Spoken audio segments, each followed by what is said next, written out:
Kuva ku munsi wa gatanu uheze gushika kuri uyu wa gatatu mu ntara ya Cibitoke muri komine ya Bukinanyana hatowe abanyagihugu 180 bagwaye COVID-19.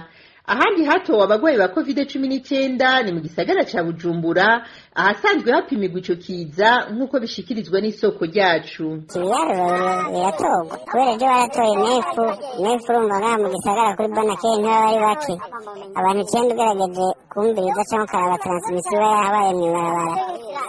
Iryo torwa ry'abagwaye ikiza ca COVID-19 ryibonekeza hirya no hino mu gihugu nk'uko bishikirizwa n'isoko ryacu biva ku kuntu atawucitayo kugwanya no kwikingira ico kiza. Ibintu byo kwipimisha canke kwikingira bisa n'ivyahagaritse kubera badekaraye ngo twarayinesheje n'abarya bahora baja gupima muri NSP ibyo barabaranta ariko barahamwe mutation kandi babadispatcha mu mavuriro kwerekana ko ata groupe gisigaye kurikirana ivyo ngivyo no kuvuga ko nyene babona ko atayihari ahubwo ubona kuvuga ibintu bya COVID bakona nk'umusatsi. Ikiza ca coronavirus kikaba catse indaro muri komine Bukinanyana aho haheruka gutorwa abantu 73 banduye ico kiza.